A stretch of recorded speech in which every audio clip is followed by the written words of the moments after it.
Welcome back, and now let me introduce you to another one of South Africa's success stories on the international stage.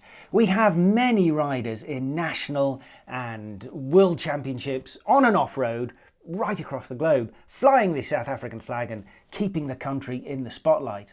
One of the most successful at the moment is riding in MotoGP for KTM. But Brad Binder is not the only Safa doing the business for Team Orange. The Austrian manufacturer is doing great things not only in racing but also in making a hugely desirable range of sport bikes that are sold under the banner of Ready to Race. The responsibility for making sure that the likes of you and me know all about its products is down to another South African rider who has risen to the top of his chosen field. He is a quite exceptionally skilled rider and occasional wild child who left skid marks all over the bike show's office a couple of years ago before he left to work for KTM at their head office in Mattighoven. I met up with him at the KTM Motor Hall Museum in the middle of town to congratulate him on his most recent victory. Well, I don't often start an interview like this, but congratulations. Thanks, mate. Appreciate it. Holy moly. Ooh. You've become a big cheese. Give me your full title. Head of Global Marketing for KTM. Wow. Yeah, it's a big mouthful. It's a big responsibility. Definitely is, yeah. Lots to learn, but getting stuck into it and definitely enjoying it. So tell me, how long have you been here in Austria now? When did you get over here? Yeah, so I left South Africa. Officially, I started here on the 1st of October 2019. And I've been here so almost 3 years now. And what was your first job when you got here though? I started as the marketing manager for the street range for KTM. So that obviously entails, as you know, all the naked bikes, the GT, the RC range. So that was also quite in at the deep end. There's no messing around. Here's the whole street range. Take that. Yeah, no, it was a steep learning curve. Obviously, I learned really a lot back home in South Africa. Learned quite a lot there, but it was definitely a different level here because now you're communicating on behalf of KTM for the entire world. When you get involved on a project from a really early stage. Yeah. So we work very closely with our product management department, who in turn work really closely with R&D, and they start generally about 5 years before the product gets launched. They start with the project, and I would say we get involved about 3 years prior to that. Then we start looking at things like positioning files. How does the product position within the market, competitive price range? What kind of components is required for it? Then we look at communication concepts. So how are we going to communicate the bike? Text, fonts, colors, image, video style, graphic style. So that's kind of like the building blocks, building the foundation before you start with the content. And then it's obviously, we do the shoots well in advance before the product gets launched. I've seen you, representing KTM, I've seen you on all the videos. When you came over, did you know that was going to be part of your job? I think it was in my job description somewhere, but I think it was the fine print. So it was definitely a lot of learning. But yeah, as you said, it's presenting at a press conference. Possibly at EICMA, for example, you need to, introduce a product range. So it was super exciting. I like talking to people, but talking to a lot of people is definitely a lot more stressful. And generally, the products that we shoot don't exist at the time when we do the shoot. Of course, So then we need to also think about that. Is there sample production? Do we use a prototype? Do we actually build a bike from scratch? Am I mistaken? Some of the videos I've seen quite a big frame chap doing some riding. That's probably me.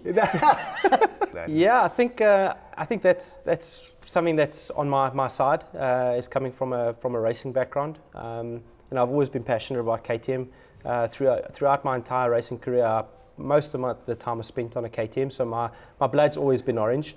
And then transitioning to the marketing side, that was, it's not required to be a above average skilled rider, but it definitely helps because you can with confidence talk about the motorcycle. When we start talking about how we want to communicate the bike, we're involved in the concept of it and how we want to execute it.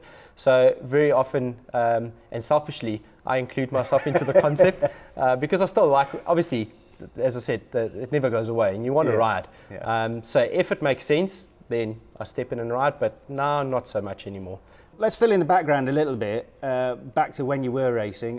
You're pretty much quite a household name in South Africa anyway, especially for someone like me who's in the industry. Yes. But give us a potted history then of when you started and what you've done along the way, because it's quite a career, isn't it? Really? Yeah. I mean, as I said, unfortunately, I just couldn't keep it on two wheels. I think my ambition outweighed my talent, but that was kind of, I would say, something where, being where I am now, I think for most kids they want to be a pro racer, and that was definitely my aspirations as well. I started riding when I was pretty old already. I was 8 years old. I mean, that's young. Yeah, I know. Yeah. But in motocross terms, that's super old. And so it was a lot of trial and error. I started racing, I would say, pretty seriously when I was 12 years old. And then it just progressed from there. I mean, I had massive support from my mom and my dad. We traveled all around South Africa, did the National Motocross Championship. And like I said, it was, for me, it was either win it or bin it. And unfortunately, it was a lot of broken bones along the way. And I think it's largely got to do with, not having the foundation of the training and the teaching when you're young. So it's really pushing yourself, pushing the capabilities of yourself. And but I mean, motocross wise, that was really my passion, was to race. You're quite a big fella for motocross, aren't you? Yeah, so you should be a rugby player. But yeah, I mean, you as bulky as you can get. But I'm quite a big guy. So naturally, I also progressed really quickly into the bigger class, the MX1, which is the 450 class. I actually went to Italy with Donovan at one stage. I think it was 2006, if I'm not mistaken. We went there for a test with Husqvarna, and I mean, it was a dream come true. I got to ride with Antonio Mayo, the factory rider, and was a little bit quicker than him. So I actually got it was really a cool trip. Got offered a development ride with Husqvarna, but on my return to South Africa, I broke my back and a couple of other bits. So contract was off the table. And then I transitioned to supermoto because we just felt, me and my dad, that it's probably less impactful on the body. And there it was, I mean, I raced supermoto, I would say, for the best part of 5 years.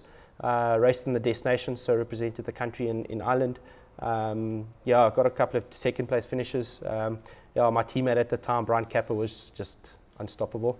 But had really good results there, and then did 3 years of superbike racing. So I'm fairly capable on all platforms. Also did a bit of hard enduro riding, so a bit of a mixture. Fairly capable, yeah, right. I wish I was fairly capable, you git.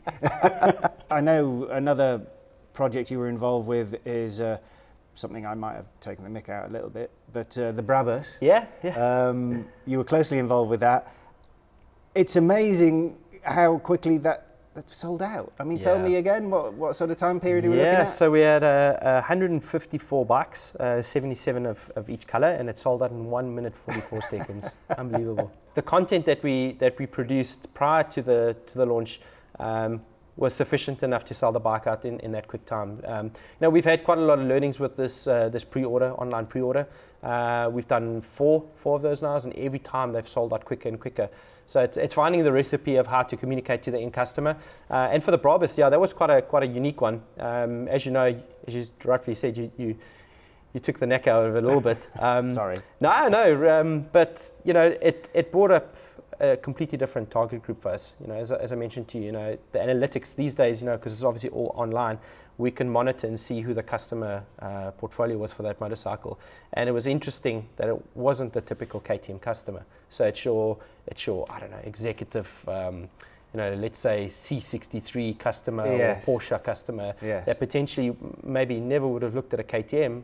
Less solid info. I don't know if you're allowed to say anything, but the middleweight bikes, there's definitely something happening. Oh, here we go. I'm not sure. I saw that there were a couple of leaks photos of a middleweight bike, but okay, so it's happening. Can't confirm or deny it. Okay, I'll leave it there. It's terrible, isn't it? Hey, I mean, from South Africa, there's a connection. Thought we were mates. I won't say anything. Yeah, mates.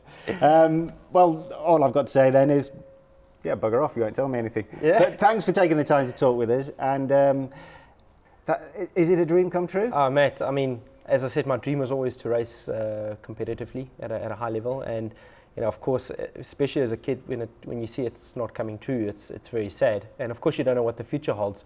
But, I just kept pushing. And, I as I said, I don't have any marketing degree. You know, my dad was kind of, you know, wasting money at school. Let's focus on motorcycles. And you know, I was just fortunate to be I wouldn't say at the right place at the right time. I don't believe in that, but it's just pushing, you know, making connections with people, always staying in the industry. And yeah, now I couldn't have ever dreamed about being in the position that I am now, and I'm super thankful and proud to be here. A top fella and living the dream. It just goes to show that you can make a name for yourself, travel the planet and have an impact on the world stage without actually being a rider. Hopefully we'll bring you a few more stories over the coming months to illustrate that fact even more. So don't worry if you're not the next Binder or Albertine. Keep working hard, and as Riaan says, have some patience and a belief in yourself, and who knows what you can achieve. And on that feel-good note, that's it for this episode. We'll be back again next week when I promise I'll have my verdict on the KTM 1290 GT versus Super Adventure Sport Touring question. See you then.